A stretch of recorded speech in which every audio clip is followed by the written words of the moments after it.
most people feel like they can't charge money for the problems that they're solving. They feel like their problems they're not solving a good enough problem. It's so weird because like I know how easy it is now. Just charge $1, charge $1,000, like, and get someone a result. And it's so worth it though. Like that's the thing. It's so worth it to do this, to make money on your own versus go to a job and get that job to pay you, because that job could fire you at any time. Like the workforce nowadays, just the generic workforce, not when you have a good job that you like, which is a totally different skill. Nobody teaches you how to find a job that you actually like. Right. Like at all. They just say, get a job, get a job, get a job. And it's like, okay, what does that mean? Like define that. Even the concept of making money online, it's new for a lot of people. And I know a lot of people are making their first dollar on Skool for the first time ever. Yeah. So like you said, make your first dollar just so that you can feel safe and you can get sort of primed to feel like, okay, this is normal. This is good. I can keep doing more and more of this. So you don't always have to start off with $1,000, which you obviously can. But for a lot of us, we're not ready. Our nervous system, like we're still scared. It's a scary thing. Yeah. So if you can make that first dollar and, tell yourself, this is normal. This is good. I want more of this. Then you said, you draw the map and then go there. Yeah. I mean, I did that this week. Like I was just changing my belief about money. And I've been doing this for so long because money trauma is huge. Like just, oh, we don't have enough money for that. Oh, we don't have enough money. Like there's not enough money. Everyone talks like that and it really traumatizes us. So I was like, okay, my philosophy, I'll listen to a lot of hip hop and rap because they talk about money differently because they don't want it to hold them back. Right. And that plus making, I don't know, there's another thing that helped me switch that. But moral of the story is Apple paid me $1,000 this week. Like, and me a long time ago, I wouldn't know how to react to that. Right. But like to be able to be safe with money is like a different skill set. Like if you're so triggered about money, then you're not safe with it. Yeah. And when you get even a $5 bill, like it immediately you just like have to get rid of it. And I used to be like that for the longest time. Why? Well, it's pop culture. Like if your parents grew up listening to or watching shows and they didn't like filter that out of their brain, then it trickles down to you and your experience. Like what? Like what sort of shows? What sort of messaging? What sort of? Just like sitcoms and stuff. Like just pop culture, sitcoms, shows, TV, like whatever's on TV, whatever's on the radio. That's why I exclusively listen to music. I limit my information diet a lot when it comes to like things that will distract me. You said there was one other thing that helped kind of break and change your belief around money. And then you cut short and then you're like, no. But the moral of the story, what was that thing? Let's think about it. Let's think about it deeply. Yeah, let's think about it deeply. Deeply. Cha-ching. Roll clip with the cha-ching sound on Skool. What's that that cling thing that keep happening? That's every time my member joins. Oh shit, that's it. No, it's like, okay, so I think my philosophy on it was like, okay, that you don't have to get thousands of dollars from each sale. If you can just get $5 a week, like, and you just keep getting that recurring, like that is a major accomplishment. And nobody, like everyone is just getting like pushing money away from them. And $5 is like, oh, $5 is nothing. No, it's not nothing. Like if you get $5 a week recurring, like where I used to work, we used to just like put money in Robinhood and someone would find a cool stock and everyone would like buy it and then lose all the money like 6 months later.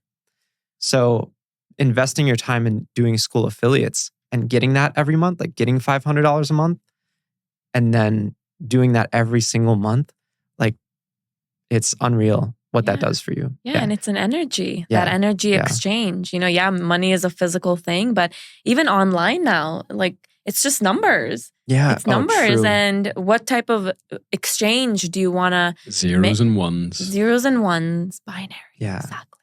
And it actually has a bunch more decimals after. Like it's not just 2 decimals. The way the bank system works, it's like 10 decimals after. But that's very weird. Like we only see money as like blah, blah, blah, .00. Yeah. Right? But the bank sees it totally different. And to like see, like what most people see is they look at their bank account and they see what's there. That's not really relevant. Like that's a much farther trailing metric. Like it's more about the value you create now. And then that starts to catch up and then it goes away. And then it catches up a little bit more and then it goes away. And then it catches up a lot more and then a lot more after that. And like you got to just build it that way.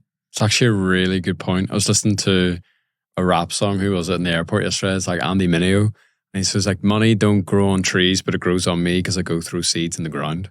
Yes, I love that. And like that's basically, it's like you got to sow the seeds. Yeah. And actually, one of the Hormozy masterminds, I think it was like the second one, he basically was like, yeah, like don't focus on like your results today. It's like just focus on how many seeds that you're sowing, because that's like you say. I've never heard someone describe their bank account as a trailing metric. Yeah, because it takes time for that number to catch up with what's actually happening right now. Even for people who have a normal job, it's like you get paid at the end of the month. Yeah.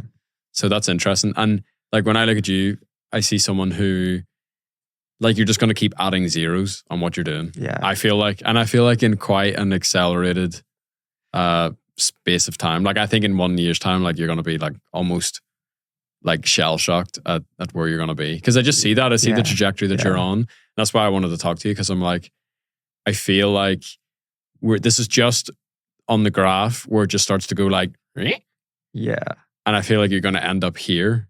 But it's this bit, that little tiny data point that I really want to focus on, because I want to know how you went from here to here. Yeah. How you went from like 0 to 0.1. Yeah. Because that's the hardest bit. Like that first dollar is, it's tough. It's also the discouragement of facing the previous problems you caused yourself. Like they still show up as you start to make money, as you start to make affiliate money. Like you're like, oh, I got one affiliate payout or one sale, right?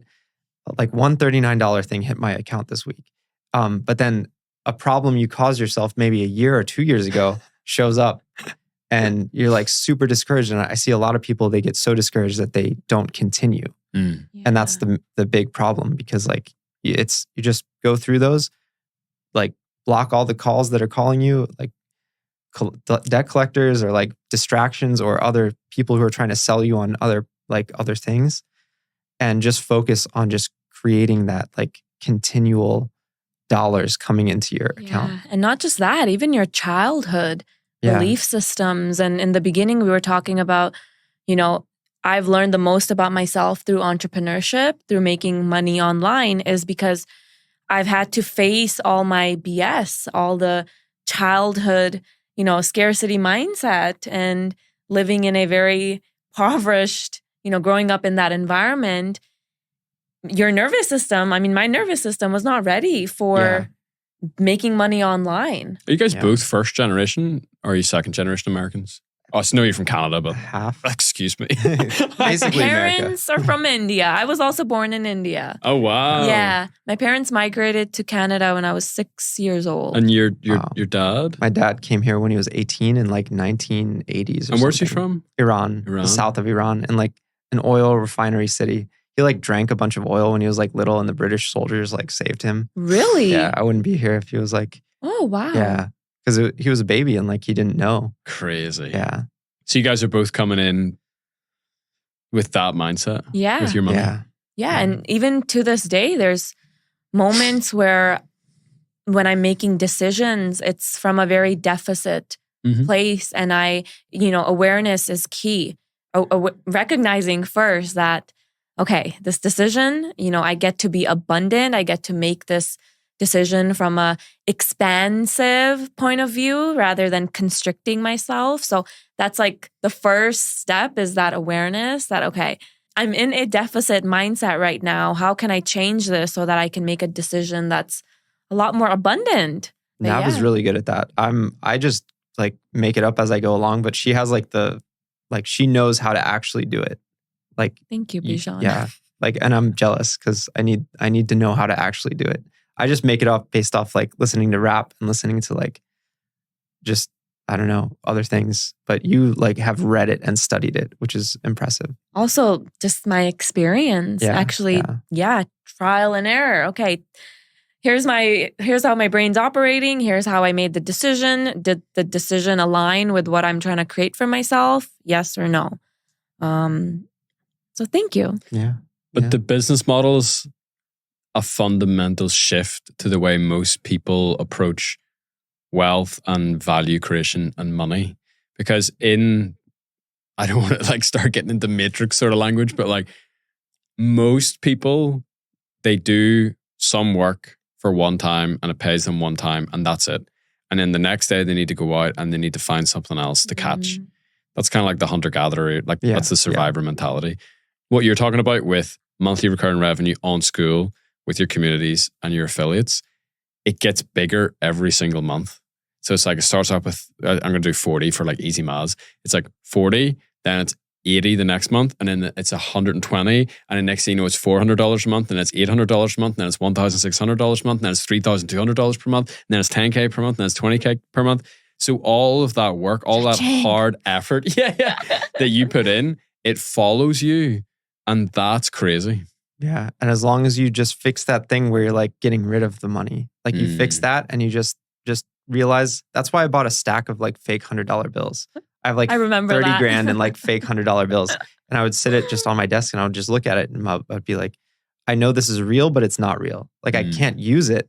So now when I get money, I have no trigger to like use it. Because I think that's the trauma too, is like if you grow up in a certain way, a lot of us have faced this, like, you know, you get money, you just you go use it for something else right away. Yeah. And then the next thing is like, okay, bills. Like you have to pay bills. You don't have to pay bills. Like you do, but like Skool does not officially endorse this message. like it's okay if it lapses once, right? Like most people are so scared to let a bill lapse once, but like just like chill on it for a second. I know that's not like technically good advice, but I think most people are like so traumatized that like, oh, if they miss, you know, one payment, like it charges your account again a few days later. Like I think I sent you this YouTube video, and it was literally titled "How to Never Pay Another Bill Again," and the guy basically says, thank the people that you're sending this bill to. Yeah, so if you have an insurance payment, thank you. Here's some money. I'm so glad I can help you with this. I'm so abundant. I have so much, and here you go. So it's also how you talk about money and your perspective about money and your belief systems that play such a huge role. So doing the fake cash thing is such a genius little hack. Yeah. Well, I'll go into more on that, but also the point I was making too is like wealthy, really wealthy people, sometimes their checks bounce.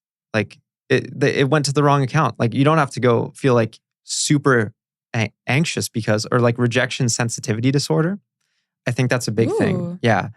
It's like not just when you get rejected, it's like when something happens where it's like, am I going to get rejected because of this? And as soon as I found out that word, I was like, this changes everything. Like when you have to reject someone or something, you feel anxious because of that. And once you know RSD is a thing, you no longer feel it. Tell me more about that. Like it's huge. Yeah. It's a huge thing. Like say it again, rejection sensitivity disorder. Yeah. Okay. Like if you miss your Uber driver, like I used to feel so anxious if I had to inconvenience someone else, which is a trauma response from like childhood. Like you feel it's that huge. was me today. Yeah. Getting here. Yeah. Oh, and I'm like, now I don't feel it anymore, and I forget other people might still feel it. Like if I have to reject something or if I have to like miss something, it's like FOMO. Like I no longer feel FOMO at all. JOMO, joy of missing out. Not even that. Like you just don't even notice it. You don't care. Nothing of missing out. Exactly. That's exactly No Splash Shoot. Nico Leonard watches.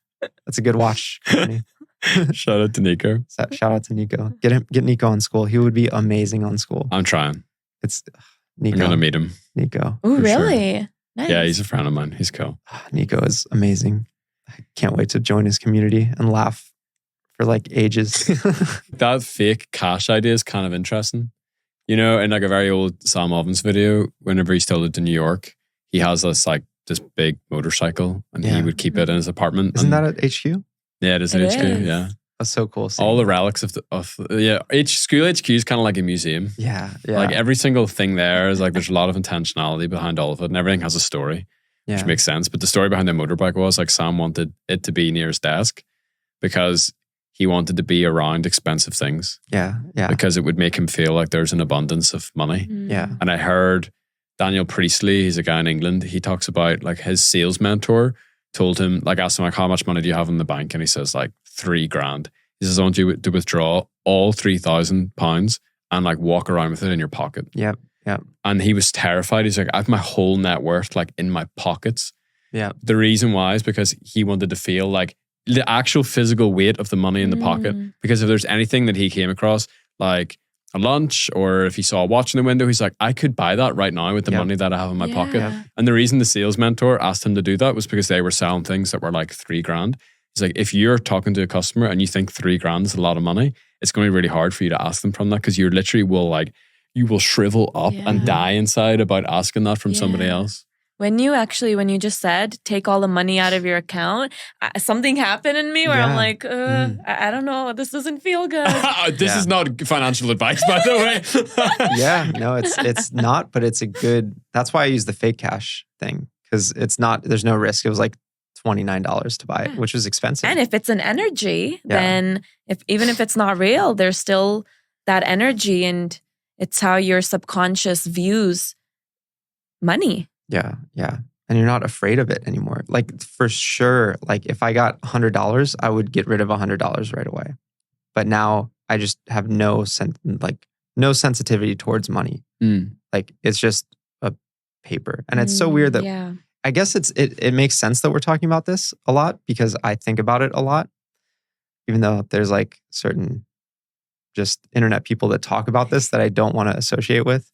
But I guess it really helped me. So I'm going to help other people with it the way it helped me so they don't have to go to these other gurus. So let's keep going. Like, how do you feel comfortable asking for money from somebody else? Well, that's still like, I still struggle with that. Like I have to make sure that I want to give a really good result. Like and it bothers me if I'm not giving a good result. So I haven't quite figured that out. Like that's still the part where I'm working on it, you know? Yeah. But I think about it a lot. Like Adobe's subscription is $54 a month and you get tons of stuff for it. But most people don't even use any of it. Like they still pay the $54 a month. So it's almost, you got to get over the fact that it's like nothing to do with you when you're asking for money, basically. Yeah.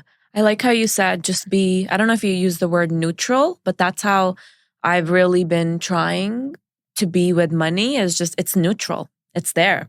That way I don't operate from like a deficit mindset, but also not the other extreme either. I'm neutral. Yeah. And that's when I realize that's when I attract most of it. That's when I attract a lot more when I'm neutral about it. I'm not putting it on a pedestal. Because that's when you start with that chasing energy. Movies try to make you put it on a pedestal all the time. Like pop culture movies, like it's all about money and it's all about lack of money. It's all about like financial trauma.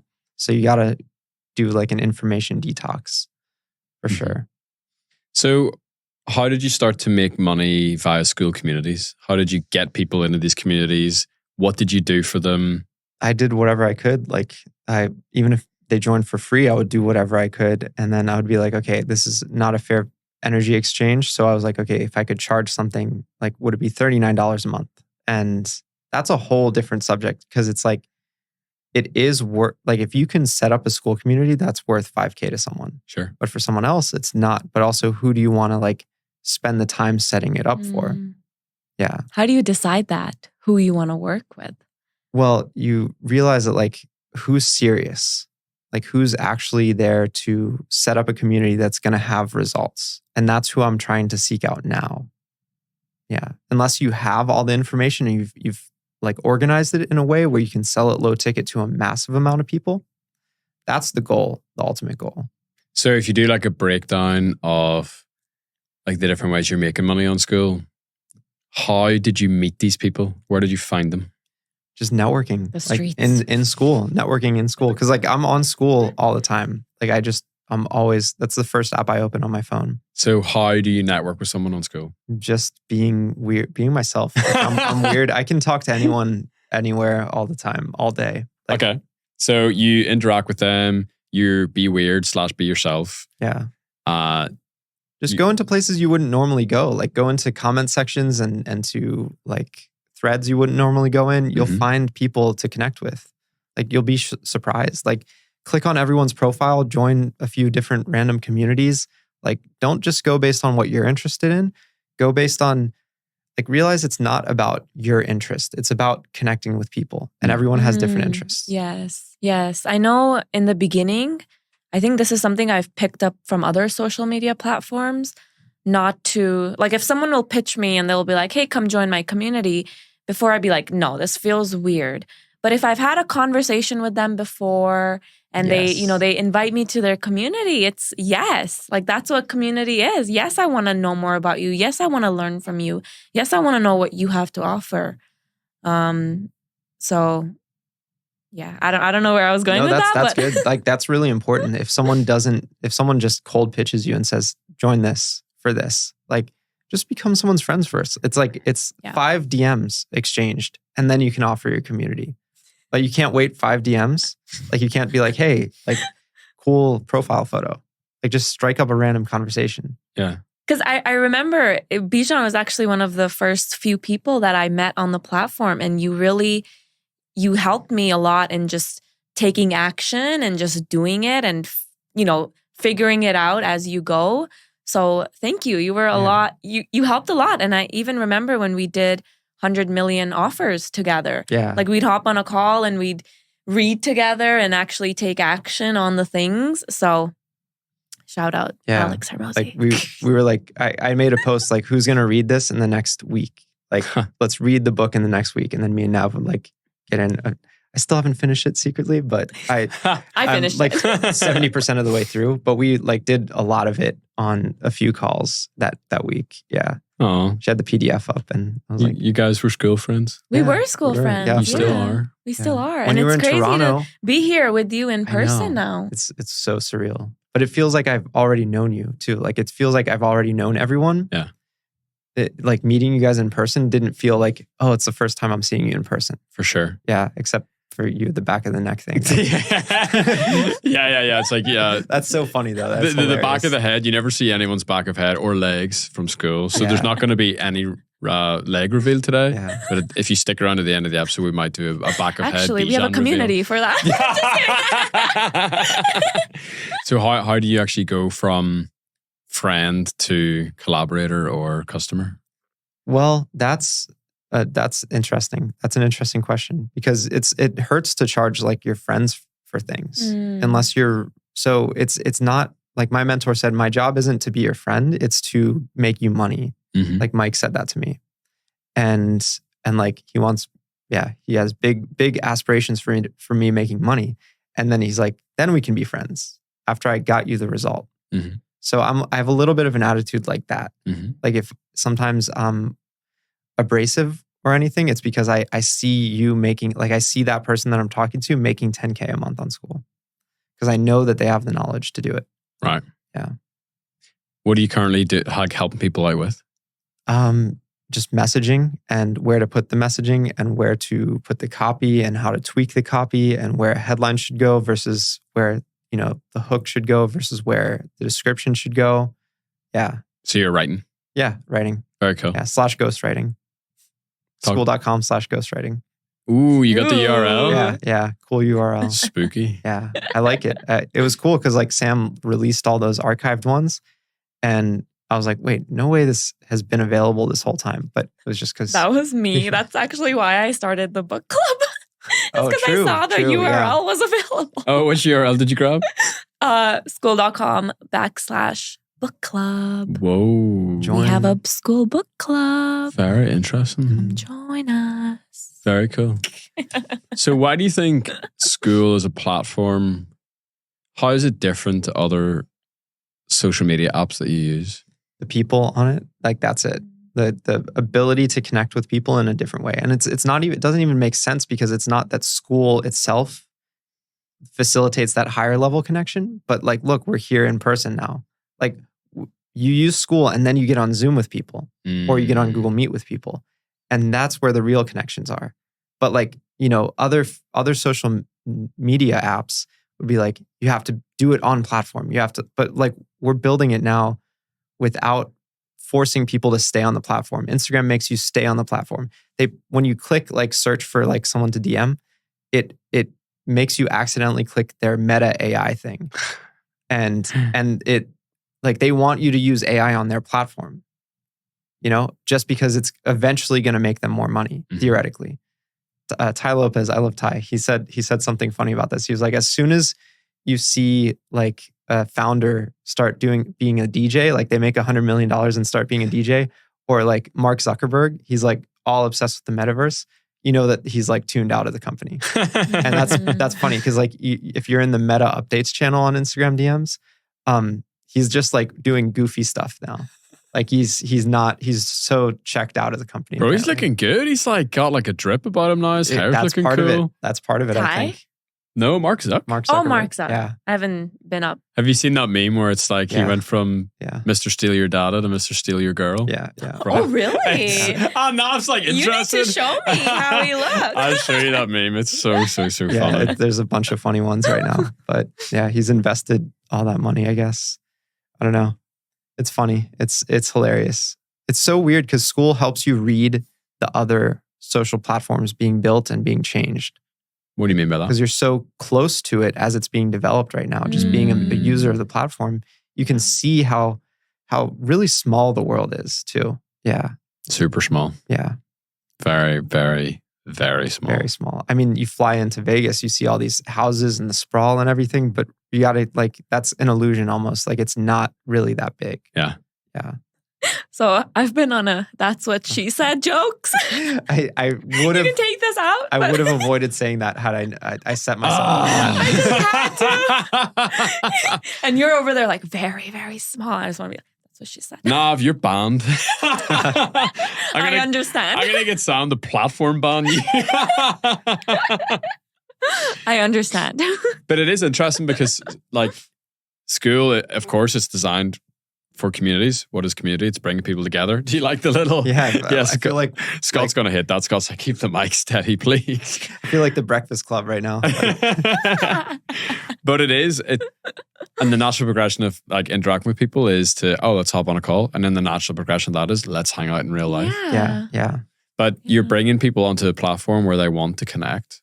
Yeah. And it's set up in such a way where it allows them to connect. And the way I was doing that, I wasn't doing like, let's hop on a call. The way I met everyone basically was I did like 2 Zoom calls a day in my free group. And I just it was like anyone could join from the middle of April this year until like only like 6 weeks ago, 4 weeks ago. I don't even remember at this point. I did like over 100 in like a short span of time. And I was, I remember Bijan would be doing them. Sometimes no one would show up. And it's that. The way you said it was funny, but I always say that too. Like, I don't care if nobody shows up because like, you, as long as you show up to it. And it's just a different way of doing those sales calls because most people will send a link. I wasn't comfortable doing that. I was more comfortable just having an open room. Yeah. And that practice is what helped you develop that. So it's been so nice seeing your journey. So an open room where people can just come and hang out. Yeah. That's just like how you would do it in real life as well. Yeah. Oh, it's true. Interesting. The watering hole. Yeah. The entrepreneurial watering hole. It's different when you like ask someone to go get coffee with you. Like like a Google Meet link is like asking someone to go get coffee one-on-one. And sometimes you just don't want to like, it's too much. You got to prepare for it. Yeah. Like an open room, you don't know what's going to happen. Sure. Yeah. It could be crazy. And you don't know what other people are going to learn from that too. Like I would get on and like help people set up different things like YouTube channels, descriptions, like actually finding a certain, like I just know so much about tech that maybe other people, like I like to speed up people's processes. Yeah. And I have found sometimes when you have an agenda for the call, and this is how you do your podcast as well. You just sort of start a conversation, see where it goes. And if the intention is good, it always ends up being the best call ever, somehow, some way. Yeah. Emergence theory. Emergence. That's the word I've been searching Ooh, for tell like me the about past week. this. Bro, like all of Skool is built from emergence theory. Definition, please. You know Nick Guadagnoli? Yes, of course. Like when first time I went to Skool HQ in February, flew to LA, like I had a conversation with Nick on the podcast. It's like episode like 10 or something like that. And the whole conversation was just about emergence theory. Like you've seen Nick in the office, like the way he like jams and like just like that same way where it's like he'll just be riffing with music, whether it's like the piano or the guitar, and then something comes up, and then if you're with someone else, then like they'll like hook onto it, and all of a sudden like you've got Goose and Kai and Bon, and they're all kind of like playing the same thing, and then someone starts singing, but it emerged from someone just kind of like messing around, and so like Skool as a platform emerged like that. Wow. It's like here's the intention: we want to help 1 billion people find their community. We want to build piece of software that 1 billion people will use. Let's just start jamming. Let's start playing around. Yeah. Like Sam obviously had his mastermind. He had online communities. So he started to get those people together, see what emerges. This pops up. Hey, we want this. Yeah. We want a classroom. Okay, let's build a classroom. Yeah. Hey, like calendar would be really cool. Okay, let's build a calendar. And it's crazy. Like this is what I feel like people don't. I think once you understand this, it will unlock Skool as a platform for you. Skool itself is the meta. You just have to be like what Skool is if you want to succeed with your own community. Yep. Get a few people together, see what emerges, and just go with it. Yes, that's it. Exactly. If you're starting a community, I've said this probably in every podcast I've done with you, just go with the flow. Mm-hmm. This is something I struggled with, and it's so true. Get some people in, start conversations. Like Bijan said, start a Google Meet, start a Zoom, and see where it goes. See what emerges. That's all you're doing with those calls. Yeah. And that's all Mike was doing with his 4-hour calls is let's get people together and see what happens. Yeah. Because that's where the magic is. Yeah. And that's also where like all the crap happens as well, where it's like, oh, this is terrible. This is not good. Yeah. This is an awful idea. This is a terrible person. I don't want to be with this person. Yeah. So like, like good and bad things emerge. Yeah. And then you just like the skill is just like picking the good things. Yes. The ultimate goal though with the community, like the community discussion tab is to have people posting and other people answering their questions. That's all the Skool games is. And that's all Kirby's community is. That's a good one to look for. He hardly ever posts in there. Mm-hmm. But everyone's answering their questions and they're doing it at such a like high standard of information, and the Skool community itself as well. Yeah. And you can aspire to have your community be like that. Like that's the goal. Don't get random people in there. Get people who are interested in the same thing. Yeah. But you may have to start with just a bit of a free-for-all to figure that out. Yeah, no, I definitely agree. Like it's fun to have a free-for-all at first. Yeah. Well, it's because what gets you started? Like you said, it's the first 3 members. Yeah. It's the data. Yeah. And then you see what emerges and then you go from there. But don't stop at the 3 members. Like keep going. Like add 3 more every week. And then slowly start to just go towards like the sameness, like having everyone be in the same kind of niche. It seems like everything's like very aligned for you right now with Skool and the path that you're on. Like, why do you think that's happened for you? Because I set my mind to not caring about anything ever anymore. And how did you do that? Because I used to overthink everything. I think I had to turn my brain off. That's what I told myself. Like, just stop thinking. Stop thinking. Like, that's it. I know it sounds like very depressing advice, but a lot of us, we do think a lot. We think way too much. And our thoughts, most of the time, are not really reflective of the things that we actually want to do. So one tip I have if you're listening and you're prone to overthinking is just become aware first what it is that you are thinking about. Because 90% of the thoughts are usually the same things that you were thinking yesterday. And they're probably going to be the same tomorrow. And if you're not able to, break that pattern, then you're going to be stuck creating the same reality for yourself every single day. That's so true. And that's where like me telling myself to stop overthinking and stop thinking in general, that's where I realized the term live in the moment. Like be present in the present moment. I came to like understand that through telling myself to stop overthinking, because I was definitely an overthinker like for a very long time. And that's why I realized rejection sensitivity and like FOMO, like fear of missing out, like those are lying to you. Like wherever you are is where you should be. Yes. Yeah. Yes. And you have to take action. And also getting That enough too. sleep is important.